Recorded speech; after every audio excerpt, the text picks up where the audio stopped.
A podcast? Did your radio show get canceled?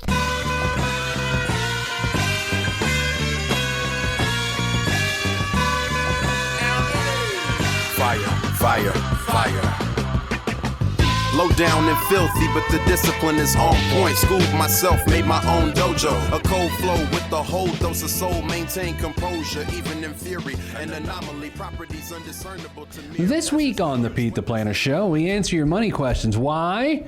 Because I refuse to sell knives door to door. I'm Pete the Planner, and I'm going to answer the questions. Here's how the show works. I explain this every week. Email us, askpete@petetheplanner.com. Email me your question. Give me as much details as you want. If you don't send me many details, I'll just make up your details. I'll give you a fake name. Don't really care. Then I'll answer your question. The question is, or the answer is a really good answer.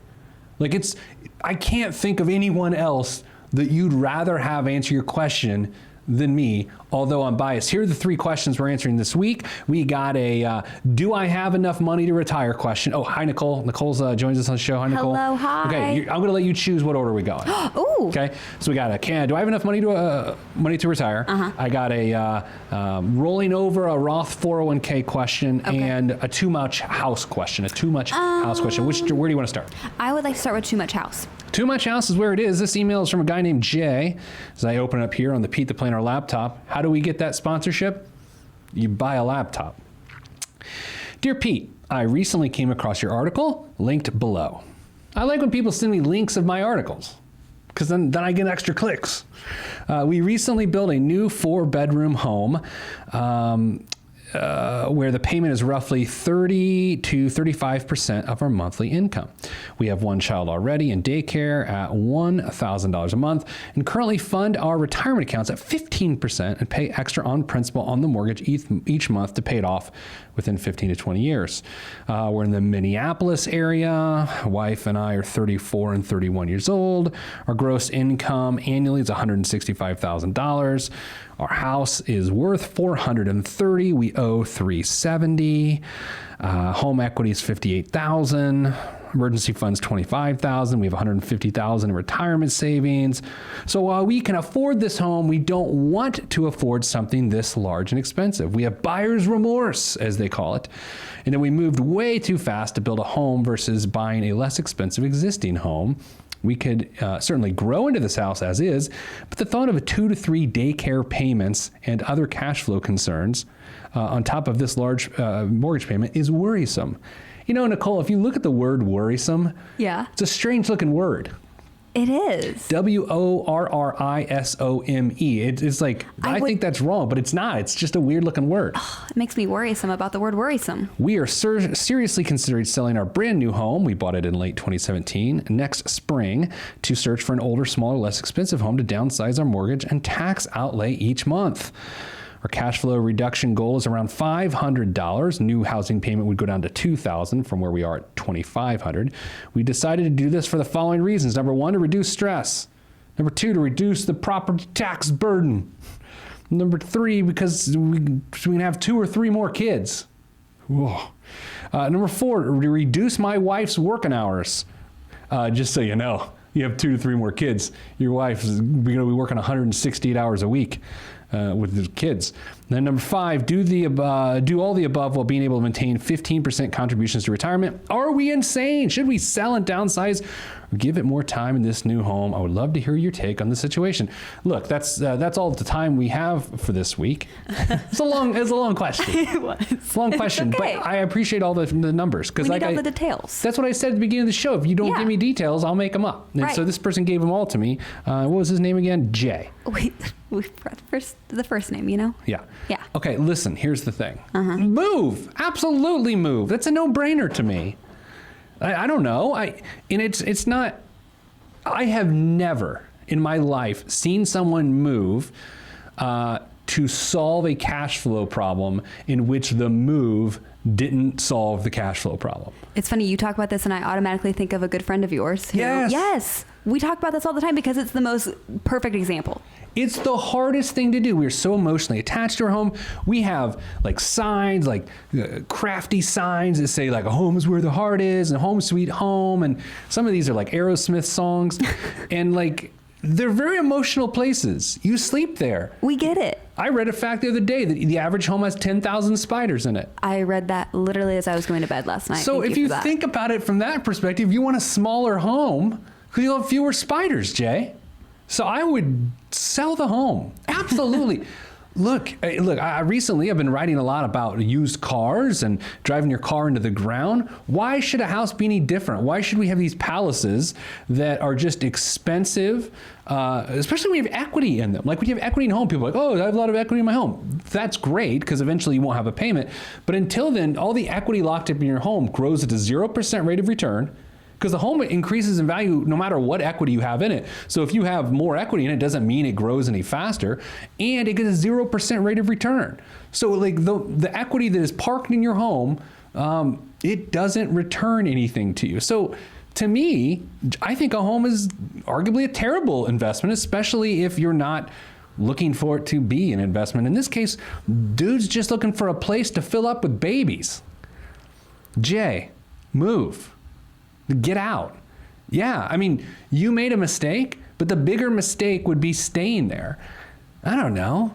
Nicole, do you see that? Feel free to disagree, which I need to say from time to time. No, I feel like every time that we've looked at a housing issue and it's come down to just move, right? Like it might not make the most sense like right in this second, but put yourself in the position for it to come up that way. I don't know, 4-bedroom home. How many did they say they had kids now, or he wants 2 to 3? They want to have 2 to 3 kids. I feel like they might. Well, he says had 2 to 3 more kids. So maybe they have 1. Yeah, we'll go with 1. We'll go with 1. I don't know why. I get it. You like your house. You bought your house for a reason. Probably because you liked it, hopefully. My dad grew up in Speedway, Indiana, on 30th Street, right? So you could walk to the Indianapolis Motor Speedway from the house he grew up in. He had 7 siblings. So my grandparents raised, he and his 7 siblings. My grandfather's mother, who we called Cy, her name was Florence, but everyone called her Cy, S-I. Why? I don't know. It's what we called her. And she wore flannel pajamas and a knitting cap. And she called me Tom a lot. But that's okay. We're not making fun. Cy just used to call me Tom. But that's where they grew up. And the home has to be, Nicole, 1,400 square feet. Yeah. And it was, I want to say 2 to 3 bedrooms and then a basement for 8 kids and 2 adults. We don't need these giant homes. No. We've said this statistic a lot on this show. Since the 1950s, our homes have gotten 300% bigger than the new homes we built in the 1950s, and our family units have gotten smaller. Now, it does seem like Jay up in Minneapolis, there's a lot of hugging going on around there. They're going to have a lot of kids. They're going to fill up this McMansion. McMansion. Yeah, Jay, you have my support. And look, if you regret it, I will give you a money-back guarantee on this. And the money back you'll get is, it costs you nothing to email me, and it costs nothing to answer it. I would absolutely move. Yeah, absolutely move. Have the courage, Jay. So well, here's the thing. He's 30. Let's go through it a little bit.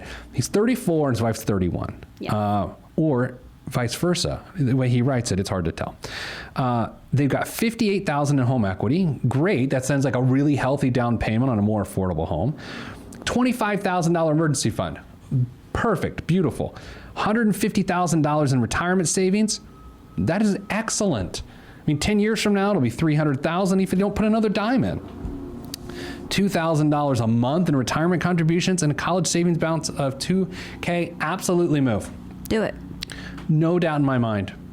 You know, in terms of paying more on the mortgage, I know that's a thing when you pay more on a 30 to pay it off between 15 to 20. And I appreciate that, especially if you want the flexibility. But if you want the structure, just get a 15-year mortgage and you'll have a lower interest rate. You just don't have the flexibility that if life gets weird. But I'll be honest to you, Jay, you got 25 GER in emergency fund. I don't know if you need that flexibility. I guess it depends how much income you lose when your wife stops working. If you want to be like Jay and be awesome, sell a house that's too expensive. If you also want to be like Jay, email me, askpete@petetheplanner.com. Nicole, you know what's about to happen now. I'm going to forward you this email. I do. And you will forward this audio to our friend because he's not listening in Minneapolis unless he's listening to the podcast. I'm Pete the Planner, and this is Michelle. Primo beat, man. Kanye let this one go.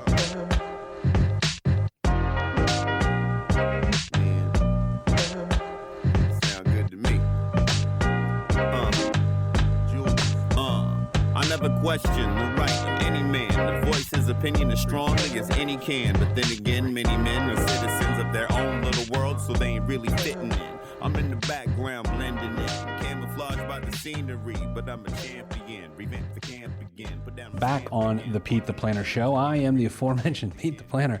I love this show, especially if you listen on radio, because they pay this like really expensive voice talent guy to go, "You're listening to Pete the Planner." And he's amazing. Like on the podcast, you don't get that. Because the production value of this show, although Nicole, you do a great job for the podcast. Thank you. We don't have a guy that goes, "You're listening to Pete the Planner." I could do that. Yeah. I'm just kidding. Totally weird. You know what, though? When I just looked up into the camera and making that face at you, I saw myself in the monitor and I made a weird thing with my teeth. You can see that at PeteThePlanner.tv. Let's get into the next question. What is with mouths around here? I don't know. Hey, Pete. It's from Brian with a Y. Oh. You know, I've made it a thing in my life where I want to be more accepting of the differences of opinions and just general difference. Remember when you're in middle school, like you can't figure out that people are different from you. It's like you shouldn't make fun of them, but you don't know that yet. You're trying to figure that out. Yeah, you don't get that quite yet. I have regrets about those periods of my life. I wasn't a total jerk, but I was as much of a jerk as any other little 12-year-old. But now I look back and I'm like, wow, how ridiculous are 12-year-olds, right? Anyway, but seriously, Brian with a Y is terrible.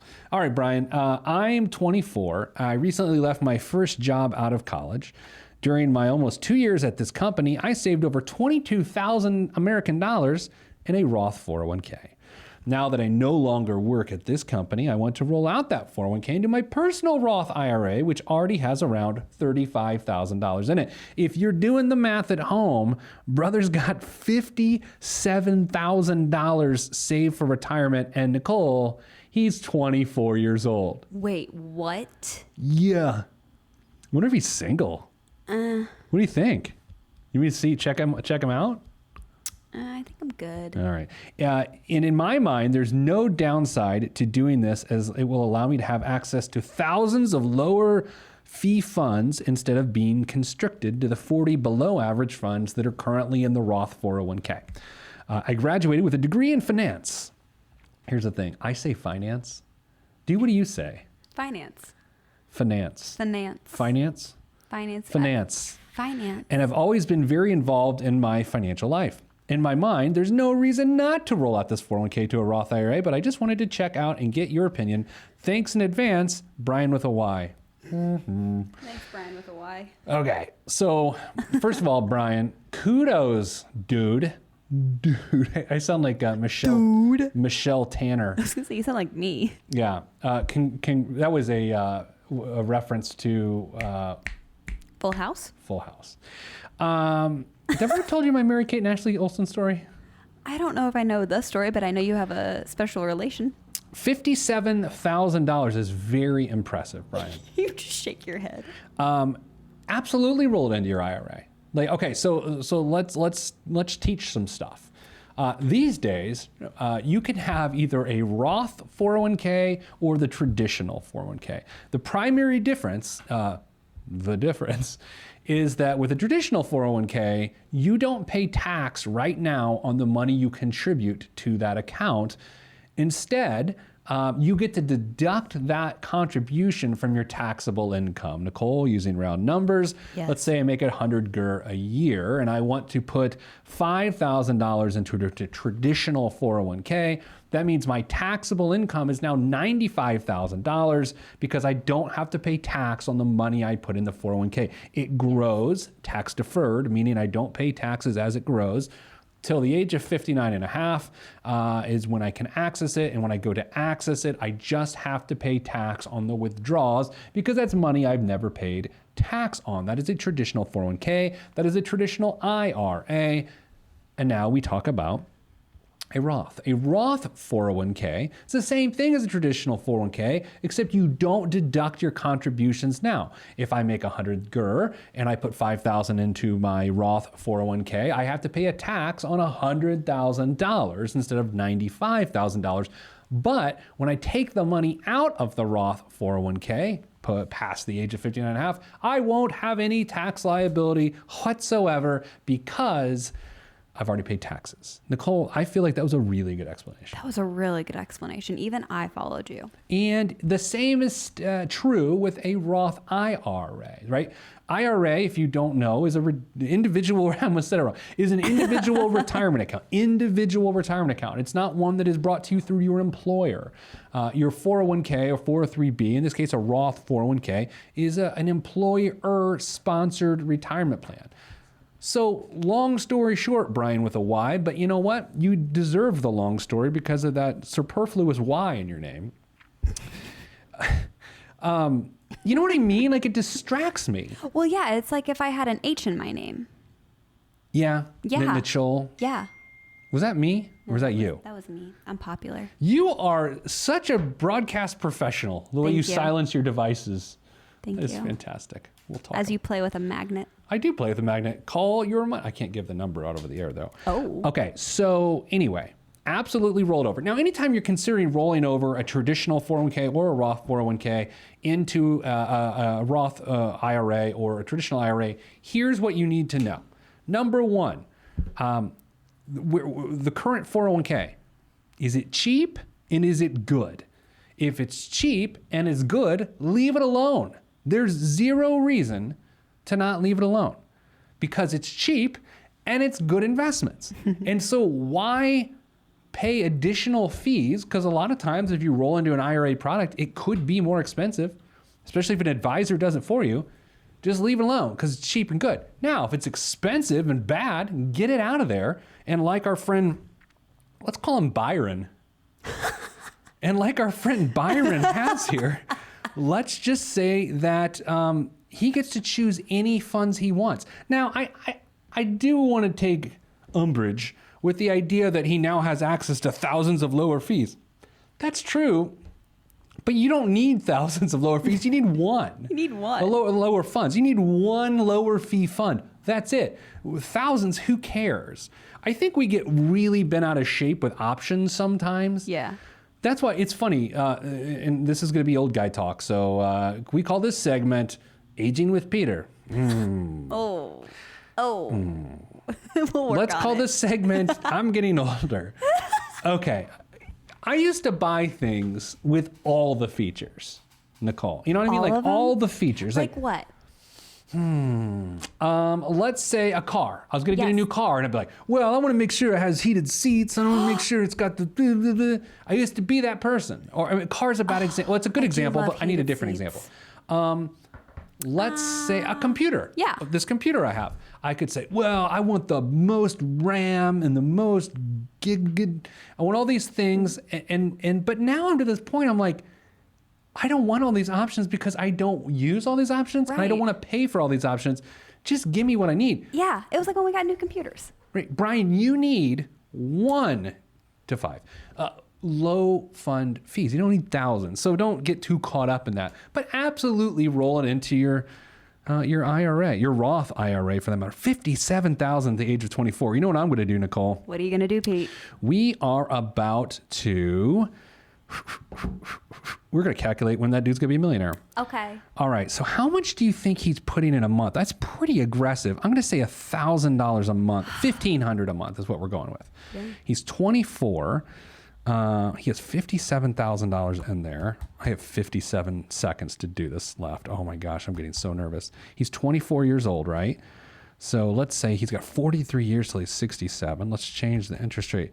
He will be a millionaire on January 31st of 2037 if he keeps at the exact same pace he's at. By the time he retires, if he does not increase his contributions, if he keeps it at what I believe to be $1,500 a month, he will have $8.47 million by the time he is 67 years old, which is retirement age, which would give him a monthly income of $19,700, but post-inflation adjustment would be about $6,800 a month of retirement income. Good job, Byron. I'm really proud of you, and we will send you the audio. Coming after the break, more. I'm Pete the Planner. This is Michelle. Hi, I'm internet podcaster Peter Dunn. You may know me as Pete the Planner.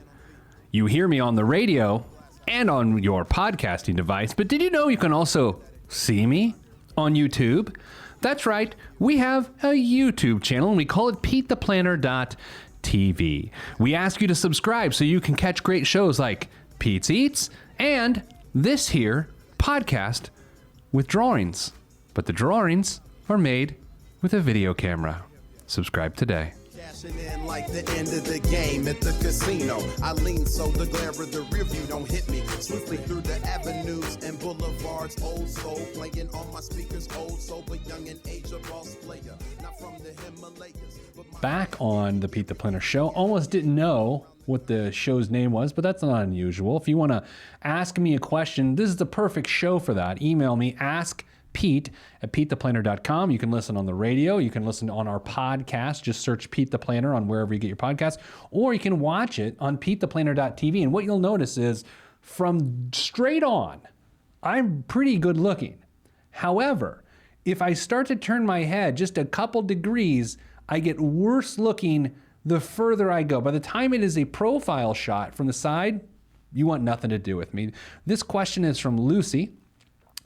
Pete, I just read your column in USA Today about the couple whose $2 million retirement savings is evaporating due to the husband's care needs from Parkinson's.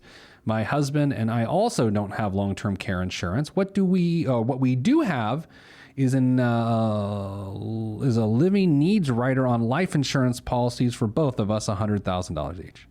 Since we are not financially upper crust by any stretch, $700,000 in retirement savings, house paid for, no debt, $30,000 in savings, ages 62 and 63, and plan to retire at 65, do you think we will be okay? So, Nicole, this is the classic. Do we have enough? Do you have enough? Let's find out. So the checklist of do we have enough usually comes down to three things. It comes down to, have you paid off your house? Because I think that is a major component for the do we have enough people. They have no house payment. They have no debt. Okay, so that is good. Do they have health care taken care of? They're going to retire at 65, which means they're not going to have huge health care costs outside of what they normally do now. It's me knocking on wood, a very lovely wood desk. It is. Thank you. I just give me a compliment. So they don't have to worry about healthcare. So then it becomes, do they have sustainable, repeatable retirement income? Okay. The piece of information I would need here in terms of to be able to perfectly answer the question is how much income they earn now. $700,000 could generate roughly $25,000 a year of retirement income, so $2,000 a month. I'm going to go out on a limb here and say if they retire at 65 and both take Social Security, they'll get at least another $3,500 a month. So that means that puts their income at $5,500 a month at age 65 with no debt, no house payment, and $30,000 in savings. The danger that I was trying to write about in the USA Today column, there was this couple that had $2 million, but they didn't have long-term care, and so that money was starting to be eaten up to pay for the husband's care because he was suffering from Parkinson's. And so now this $2 million nest egg that by all accounts seemed like it was enough, doesn't seem like it's going to be enough. With, Nicole, that's a horrible reality that you plan your whole life. You have $2 million. Your financial planner, as the lady mentioned in her email to us, is that she'd have 120. She'd live, both her and her husband, till 120 without any financial difficulties. Not that they were going to live to 120, but they could. And then it just sort of went off the rails. And so the question here is, these people do not have long-term care. All right. So what do they do? Well, first of all, they have $5,500 a month of income. My suggestion to them is to do a couple things. Number one, they could look at what is called asset-based long-term care, potentially. It sounds like they already have some of that. They have a living needs rider on their life insurance policy, so they've already taken care of that step. Nicole, what that means is they have life insurance, and one of the factors, one of the qualities of that life insurance policy, this rider, is that they can use the policy, money within the policy, while they're still living for long-term care needs. So that's always a possible solution, is to look at an insurance-based product like an annuity or a life insurance policy that has living needs riders. Sort of an obscure thing, getting more popular, but that would be good. Beyond that, I mean, just frankly, there's not a lot you can do. When I used to be a financial advisor, there was this strange pocket of people, this was 10 years ago, where if you had somewhere between $300,000 and $2 million, if you didn't have long-term care, you pretty much were going to run out of money if you went into a long-term care facility. Which is a strange thing because, Nicole, again, long-term care is really about the person that doesn't have to go into the facility, because then their assets don't get spent down and they are not left destitute because they don't have income. Now, eventually Medicaid takes over, right? It's a government program, but you have to spend down your assets to qualify for Medicaid. Right. Some people want to argue about the quality of care between Medicaid and, personal pay, private pay, long-term care coverage, but I don't really care to get in that debate. So I guess, Lucy, what I'm telling you is, if nothing happens medically, you absolutely will be okay.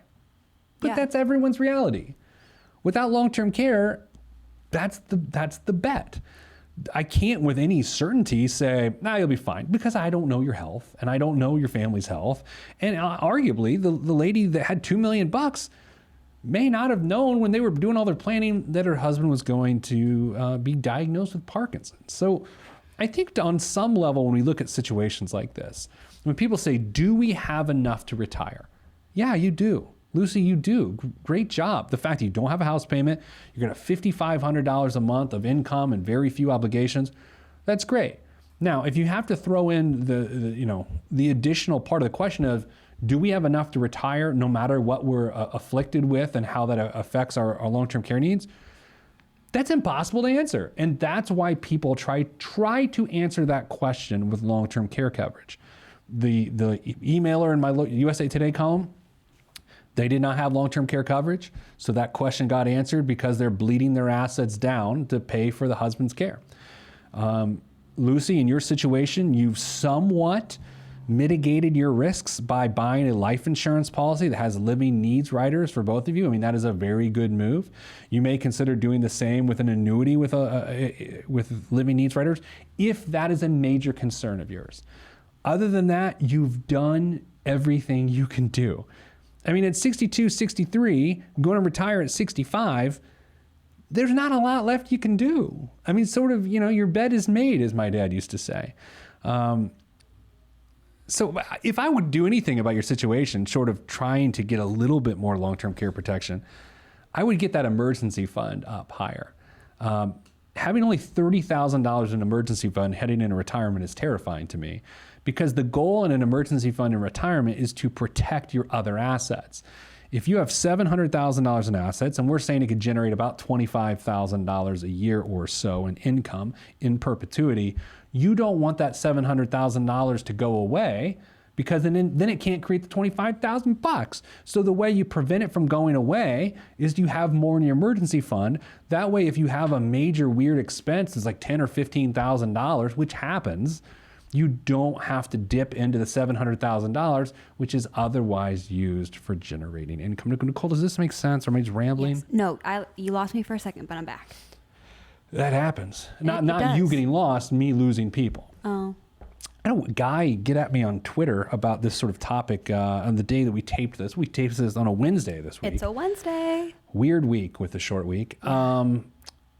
And just disagreed. He thinks that the life insurance policies and the annuity policies that have long-term care benefits, he thinks they're too expensive and they're not worth it.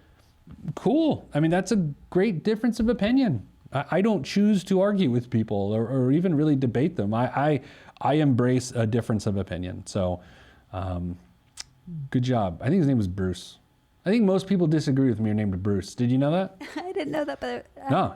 Several people named Bruce disagree. That's got to be something. That's got to be like a thing. I don't know. Pete and Bruce's don't get along. Not really. My dentist, who was also my uncle, his name was Bruce. I have a dentist appointment next week. This has gotten weird. All right. So email me, askpete@petetheplanner.com. Lucy, good job. You've done what you can do. Don't lose sleep over it. and save more than, I would try to have at least $50,000 in emergency funds based on your other numbers you gave me prior to retiring. And again, good job. Tell your husband I said hello. Hope his name's not Bruce. Coming up after the break, biggest waste of money of the week. Yeah, there we got some doozies this week. I'm Pete the Planner, and this is Michelle.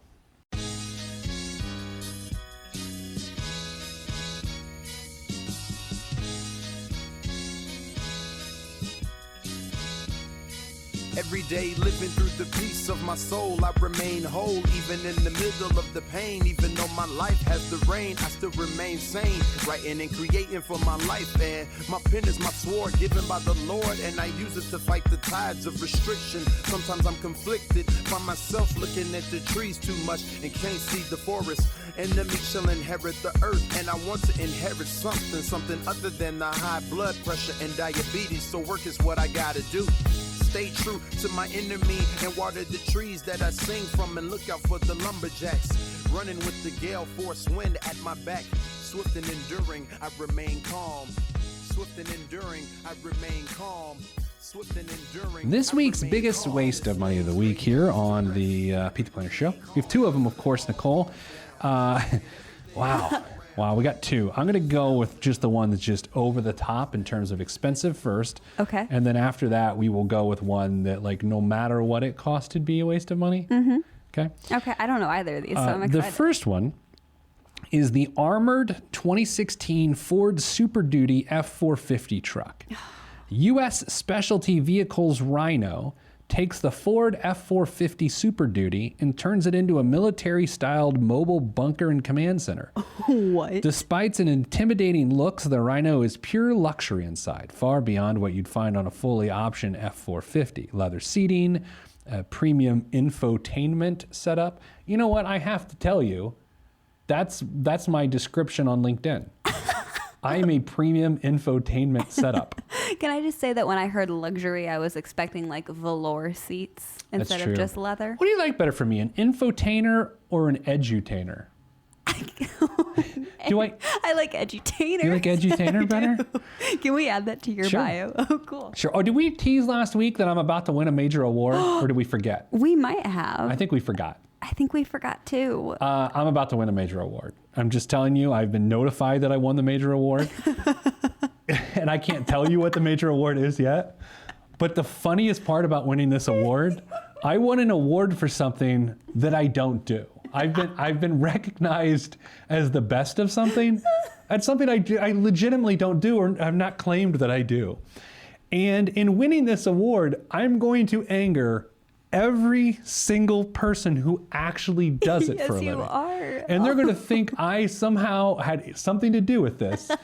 And I pre-apologize for winning this major award. Oh my gosh. And more on that later. Do you get to give like an acceptance speech or anything? I'm hiding because people are going to be angry. Oh, I think we should put it on the Twitter webs. Nope. The exterior features LED lighting, heavy-duty steel and composite body panels, and massive all-terrain tires. We're about to talk about the engine, so this might as well be in Spanish. Well, you are an edutainer, so. I know. 6.7-liter Power Stroke V8 diesel engine. Power Stroke I'm uncomfortable with. That does. Right? Seems like you've had to read a book that has a lot of illustrations. It provides plenty of power while it isn't fast. This Rhino has only 11 miles and a long future ahead of it. Okay, so there's one for sale and it's got 11 miles on it. It's got weird. 11 miles. Wait, this Rhino has only 11 miles and a long future. Yeah. So they're selling something. It's 11 miles. This thing cost $243,900. Here's the thing. If you live in war-torn areas and you got to get back and forth from Starbucks, absolutely get one of these, right? Right. Do it. If you're me and your commute consists of a third of a mile walk to my office every day, trips to the airport, trips to soccer and gymnastics practice for my kids, I don't need an armored Super Duty F450 truck. And no one's trying to get at me, bro. Even like the Twitter people who get angry at me. Even like the Bruces. All the Bruces of the world that don't like me, I don't escalate those arguments. Like we were saying during the break, Nicole, I've grown to this point where I no longer feel like I have to be proven right. I just don't care. Nope. So this is to say, this is a giant waste of money for anyone who's not in a war-torn area. Yeah. I also think that people that roll around and story time? Please. We got time. There was a CEO of a major Indiana-based company Oh, no. years ago who had his car completely bulletproofed. Okay? What? I can't give you any more information than that. And it was because this person thought he was so important that people wanted to kill him. Now, this is true. This is a true story. The mean streets of Indianapolis. Yeah, I mean, so he had bulletproof glass, he had bulletproof body panels, he had a holster sewn into the underside of the driver's seat. This is before like concealed carry. I'm talking, this is when I was in college. Was his house bulletproof too? Like, I don't know. But this thing, is like, I am all for personal protection. Absolutely. If you want to carry a gun, have at it. Don't care. Do what you need to do. But that's really more narcissism to think people are trying to get at you. That's not protecting your family. I'm important. People want to kill me. That's two different things. So anyway. I can't tell you that I've ever felt like I've been so important that People want to get at you? Yeah, people want to kill me. The second biggest waste of money of the week really involves, well, I'm going to pay for this one. PETA. People for the Ethical Treatment of Animals. And here's why. Uh-oh. You can feel this going off the rails. Yep. I've never been known to be PETA the planner. Okay? I hunt, I fish. I used to hunt. I currently fish. I just don't care. Because I'm ethical to them. You're pretty transparent about that. I really am. Okay. You're appreciated. Recently, Barnum's animal crackers were forced to change their packaging. Wait. What? Seriously? You didn't hear this? No. Well, I'm glad you're on the show today. Me Thanks for coming to work. All right, so this is your job. To know about It's a little weird. the Like, no, animal I'm just saying, crackers. like, you right now, we're just having a conversation about animal crackers. You're getting paid for this. Yeah, this is amazing. Animal crackers, the packages. You remember, like, classic, you go to a Yeah, store, like, they're come the on, greatest. and they got the little crappy string. Yeah. You know, that always they're in broke. the red packages Yeah. and it looked like, yeah. So it looked like a circus car, Yeah. right? And it was like a, the animals were caged, but PETA was like, this is inappropriate. It's sort of like this cultural issue where these animals, they can't live in cages. So they had this big campaign where they complained to Barnum's Animal Crackers from Nabisco and said, you need to remove the cage from the packaging. So it's like a whole thing. And so now if you go to the store tonight and you get a little package of Animal Crackers from Barnum's, there's no more cage on it. Wait, I have to Google this. You go, no, it's the thing. Here's my issue. Here's why this is a giant waste of money, PETA and Nicole and anyone else that's listening. Upon opening the package, whether there's bars on the package or no bars on the package, I'm going to bite the head off a lion. That's not your concern? Right, yeah. Right? Isn't that the bigger issue? That I'm going to, in a mock exercise of hunger satisfaction, I am going to bite the head, the feet, the butts off of animals. Right, that's what I'm focused on. Why is that not the issue? Who cares if they're caged? They're about to be extinct because I'm going to eat the whole package. But they're a good source of calcium. Isn't that crazy? Yes. Like, look, I again, this is sort of comes with age. I'm willing, if I disagree with something, to say it. If the Democrats do something crazy, I'll say it. If Republicans do something crazy, I'll say it. If sort of social, what do we call people today? Social justice warriors do weird things, I'll say it. This is dumb. This is dumb. PETA, I'm all for you protecting lab rats and making sure stuff's not tested on rabbits and monkeys. Right. Yeah, I appreciate you for that. I really do. I like to buy the cruelty-free stuff. It's become a new mission. But now I feel like I'm going to need an armored vehicle in case people come and throw like red paint on me because they think I'm anti-animal. Wow. It all comes full circle. Isn't that dumb though? It is. I'm looking at the new packaging too, and like, I don't know. You couldn't even really tell that. Yes, they were caged, but they're circus animals. How did you eat an animal cracker? Did you bite the head first, the legs, or did you bite its butt? Well, it kind of depended. Like if it was a lion, I went for the head first. Yeah, because it's just like you could put your head in its mouth, Right. or you can put its head in your mouth. Absolutely. Very, very satisfying. But like the giraffes and the elephants, I like the little skinnier legs on I those. agree. So yeah, I went for that first. I also have that's so morbid. It is weird. Do you like the iced animal crackers? Yes. Well, which ones? Do you like the pink and white ones that have sprinkles on them? Yeah. Or do you like the lightly iced ones? As our friend Derek Schultz, a radio host and local celebrity, says, sprinkles are really called jimmies. They're called jimmies. Wait, why are they called jimmies? He's from the New York area, and sprinkles are called jimmies on the East Coast. I had a friend who called them pretties, and that was just because she didn't know what sprinkles were called Pretties. when she was little, so she would just call them We'll have to pretties. introduce that to him. So anyway, that's it for the show. No one wants to get at you. You don't need an armored vehicle. The Barnum's Animal Crackers box is the dumbest thing ever because you're going to eat the animals. And I answer financial questions and just change lives. Yeah, that's what we do.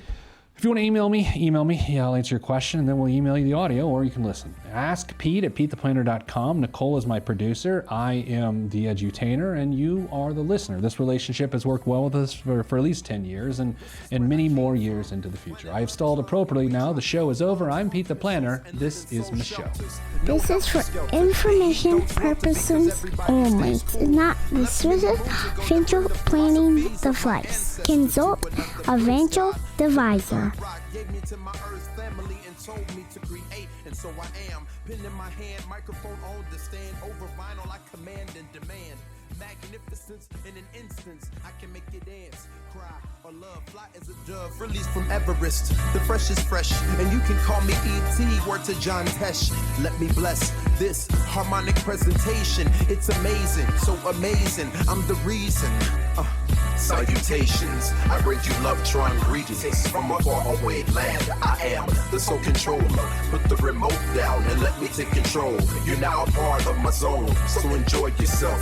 Love trying can restore your health. I bring you greetings, salutations. How you doing? And is that how y'all say it? The tinkling of the keys is an homage to the little star. I sojourn over poetic descriptions of sound to travel to my other world. Out of this world, spaceship on my arm took me home, fueled by the ink and the megabytes and the hypertext transfer protocol, stronger than the Skynet and the Terminator. I push faders into warp speed, glide with ease, creating a breeze they call a black hole. Event horizon, no rear view concerns. This I adjourn, and beats I burn. This I adjourn, and beats I burn. Salutations, I bring you love, trying greetings from a faraway land. I am the sole controller. Put the remote down and let me take control. You're now a part of my zone, so enjoy yourself. Love trying can restore your health. I bring you greetings, salutations. How you doing? And is that how y'all say it?